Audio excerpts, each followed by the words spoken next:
In continuing the discussion about my book, No Way to Fight a War, moved on to a third element that I was curious about when I was reading first about Clausewitz and discovering how important the people are in fighting and winning wars, even though they're not picking up arms themselves.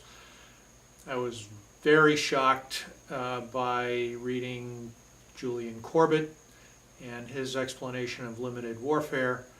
Kind of caused an epiphany for me is that we've been attempting to fight limited wars when all the wars we've fought in, Korea, Vietnam, Iraq, and Afghanistan, never fit the mold for success in limited war. They needed to be fought in an unlimited way. So that brings us to our next area. I was curious, of course I entered the Navy during the Vietnam War, and I was very much aware of, I was in my first year at the Naval Academy when President Nixon was conducting the end stage, the Vietnamization stage of Vietnam. At the time, both houses of Congress were heavily Democrat Party. And in 1973, the House and the Senate passed a bill called the War Powers Resolution of 1973. And essentially what it did is it said, okay, well, we're not in, they recognized that we were doing limited warfare, and so they thought that it needed something less than the Constitution and the formal declaration of war that the Constitution requires. And so they developed this legislation that kind of allowed them to sidestep the Constitution and go to what they called statutory authorization to use armed force. And it was kind of an infringement on the executive powers, and President Nixon vetoed the bill. And if you're ever curious about what a veto looks like, you can look at the War Powers Resolution, because both the House and the Senate, with an overwhelming majority, reversed the veto and enacted the War Powers Resolution of 1973. So I was curious, how did it work?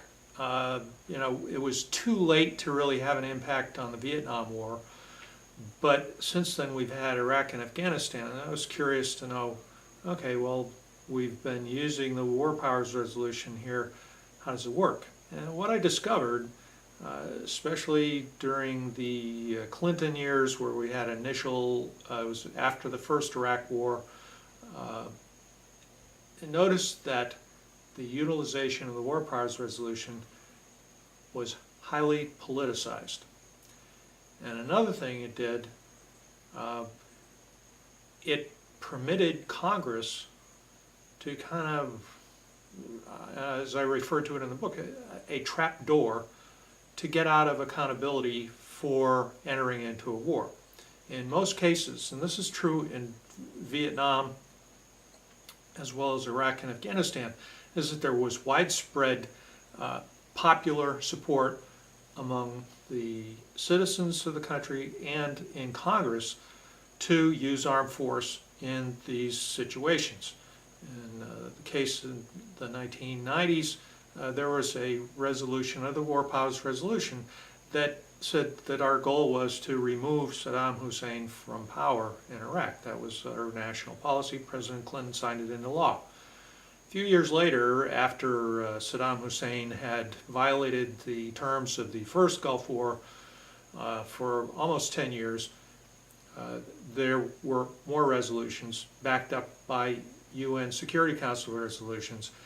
And at this time, the votes, instead of being bipartisan as they were in the 1990s, they tended to go along party lines.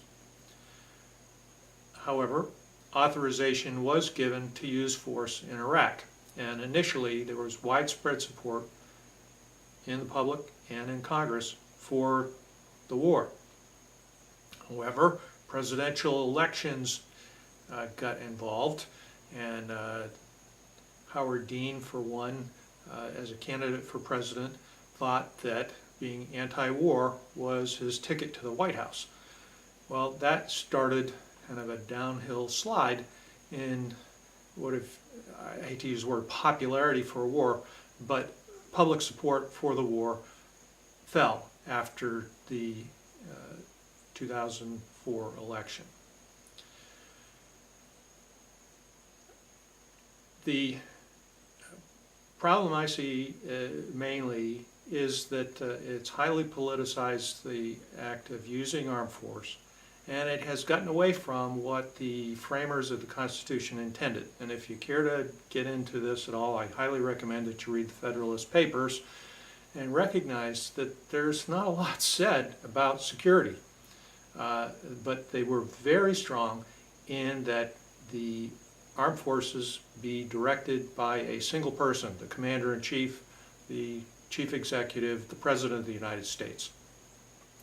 But equally important was that Congress should declare war before the executive takes it into the executive branch and fights the war to a conclusion, successful conclusion. Now, what Congress has done is that they haven't declared a war. As I mentioned before, have not declared a war since the World War II, 1941. And as a result, I believe Congress has lost its will to win wars. It has become just another political act. And I think this is a big problem. And my recommendation, having done all the reading and the writing, is that we do away with the War Powers Resolution and return to where we should have been, and that's the Constitution.